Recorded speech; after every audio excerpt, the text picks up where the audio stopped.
సరే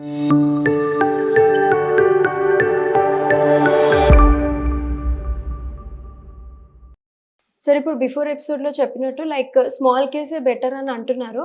కాకపోతే already mutual ఫండ్‌లో ఇన్వెస్ట్ చేసిన వాళ్ళు ఉంటారు. బికాజ్ న్యూ ఇయర్ అయిపోయింది. ఇప్పుడు ఆల్రెడీ ఎవరైనా ఇన్వెస్ట్ చేసి చాలా మందే ఉండుంటారు.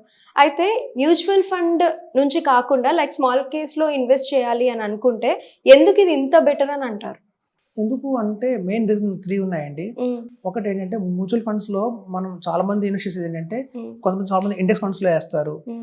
కొంతమంది ఏంటంటే ఒక ఫ్లెక్సీ క్యాప్ అని, మల్టీ క్యాప్ అని, లార్జ్ క్యాప్ అని అట్లా 3, 4 ఫండ్స్‌లో ఇన్వెస్ట్‌మెంట్ చేస్తారు. ఎప్పుడైతే మనం 3, 4 ఫండ్స్‌లో ఇన్వెస్ట్‌మెంట్ చేస్తున్నామో ఒక్కొక్క ఫండ్‌లో మనకు తెలియకుండా 80 స్టాక్స్ ఉంటాయి హిడెన్‌గా.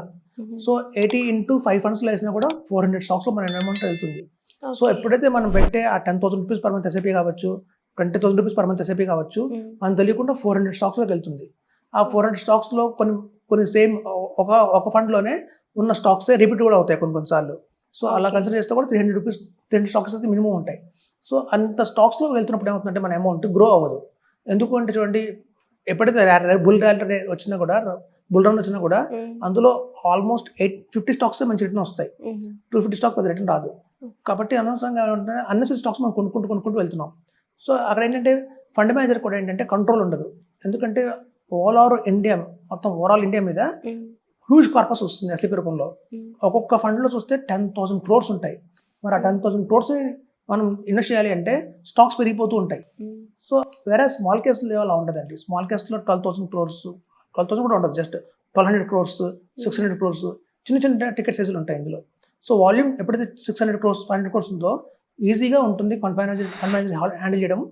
దాని ద్వారా ఏంటంటే ఒక క్వాలిటీ స్టాక్స్ అనేది కొంటారు వాళ్ళు. ఆ క్వాలిటీ స్టాక్స్లోనే మనం అమౌంట్ అనేది ప్రాపర్గా ఇన్వెస్ట్మెంట్ జరుగుతుంది. తర్వాత రిటర్న్స్ కూడా బాగా వస్తాయి. ఇప్పుడు చూడండి, సింపుల్ ఎగ్జాంపుల్ చెప్తాను. మనం ఒక 15 years హారిజన్ తీసుకున్నా, 15 yearsలో ఒకవేళ 5 lakhs అమౌంట్ ఇన్వెస్ట్మెంట్ చేస్తే, మనం గత ఎపిసోడ్లో చెప్పుకున్నాం, ఎవరన్నా 5 lakhs ఇన్వెస్ట్మెంట్ చేసి 20 years కనుక వెయిట్ చేస్తే వాళ్ళకి 2 crores వస్తుందని చెప్పుకున్నాం. సో అలా కాకుండా ఈవెన్ 15 years కావచ్చు, 10 years కావచ్చు, 5 years కావచ్చు. 5 yearsలో అయితే మనం పెట్టిన 5 lakhsకి 12 lakhs వస్తుందని చెప్తున్నాం.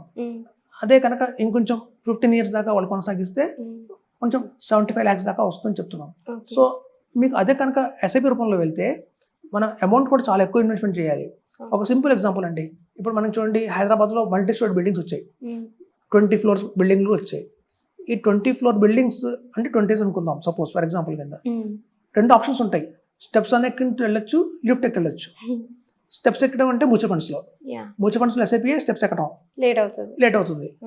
లిఫ్ట్ ఎక్కామా, బటన్ నొక్కామా, ఒక 5 minutes వెయిట్ చేసామా, 24 hours వెళ్ళిపోతాం సుఖంగా. అది స్మాల్ కేస్. సో స్మాల్ కేస్కి దీనికి డిఫరెన్స్ అంతేనండి. 2 పైకి వెళ్తాయి, మనం రీచ్ అవుతాం గోల్. కాకపోతే కొంచెం కష్టపడితే ఎవరి మంత్ ఇన్వెస్ట్ చేసుకుంటూ వెళ్ళాలి. ఇదేంటి వన్ టైం ఇన్వెస్ట్మెంట్, మనం ఈజీగానే రీచ్ అవ్వచ్చు గోల్కి విత్ గుడ్ అమౌంట్తో వెళ్ళొచ్చు. సో కాబట్టి ఏంటంటే మనం చెప్పే వ్యూవర్స్కి చాలా బెనిఫిట్స్ ఉన్నాయి స్మాల్ కేస్లో. దీన్ని హ్యాండిల్ చేసి కూడా మంచి టాప్ పీపుల్. చూడండి, స్మాల్ కేస్ అనగానే చాలా మంది smallcase.com వెబ్సైట్కి వెళ్ళిపోతున్నారు, లేకపోతే జీరోతో కాయిన్ యాప్లోకి వెళ్ళిపోతున్నారు. అక్కడ small case, IT small case అని, ఫార్మా స్మాల్ కేస్ అని, అలా ఒక సెక్టర్ బేస్డ్ స్మాల్ కేసెస్ ఉన్నాయి. అవి కొంటున్నారు చాలామంది. అది రాంగ్ అండి. వాటిలో పెద్ద రిటర్న్స్ ఏం రావు. దానికంటే సెక్టర్ ఫండ్లో ఇన్వెస్ట్ చేయడం బెటర్. స్మాల్ కేస్ అంటే ఫ్లెక్సీ క్యాప్ స్మాల్ కేస్లో ఇన్వెస్ట్ చేయాలి. అంటే ఆ స్మాల్ కేస్లో large cap stocks, mid cap stocks, multi cap, large, mid, small cap stocks అన్నీ ఉంటాయి. అలాంటి ఫ్లెక్సీ క్యాప్ స్టాక్స్లో ఇన్వెస్ట్మెంట్ చేస్తే రిటర్న్స్ ఎక్కువ వస్తాయి. ఫస్ట్ మోర్ ఓవర్ దాన్ని ఎవరు మేనేజ్ చేస్తారో మోస్ట్ ఇంపార్టెంట్. మనం గత ఎపిసోడ్లో చెప్పుకున్నట్టు ప్రతి ఒక్క fund manager is most important. మనకి బయట మెడిసిన్గా డాక్టర్ ఎలా ఇంపార్టెంటో, ఈ ఫైనాన్షియల్ డాక్టర్ అంటే ఫండ్ మేనేజర్. మన స్టాక్స్ అందరికీ తెలుసు, కానీ ఆ స్టాక్స్ని ఎలా కొనాలి, ఎప్పుడు అమ్మాలి అనేది ఒక ప్రొఫెషనల్కే బాగా తెలుస్తుంది. సో అట్లాంటి మంచి నెంబర్ 1 ఫండ్ మేనేజర్స్ ఎవరైతే ఉన్నారు ఇండియాలో, వాళ్ళు మెయింటైన్ చేసే స్మాల్ కేసెస్లో ఇన్వెస్ట్మెంట్ చేస్తే కనుక రిటర్న్స్ గ్యారంటీగా బ్రహ్మాండంగా వస్తాయి. అలాగాక మనం కనుక సొంతంగా క్రియేట్ చేసుకుంటే స్మాల్ కేసెస్ మనం కొనుక్కున్నట్టే ఉంటుందండి. అది పెద్ద డిఫరెన్స్ ఏం లేదు దానివల్ల. దానికంటే మ్యూచువల్సే బెటర్. సో స్మాల్ కేస్లోకి వచ్చాము అంటే మనం ఒక మంచి టీంతో వెళ్తేనే మనం గెయిన్ చేయొచ్చు. అలాగే మన రిటర్న్స్ కూడా ఎక్స్పెక్ట్ చేయొచ్చు. సో 20% CAGR అనేది ఈజీగా వస్తుందండి స్మాల్ కేస్లో, ఒక ప్రాపర్ ఛానల్ ద్వారా మనం వెళ్తే కనుక.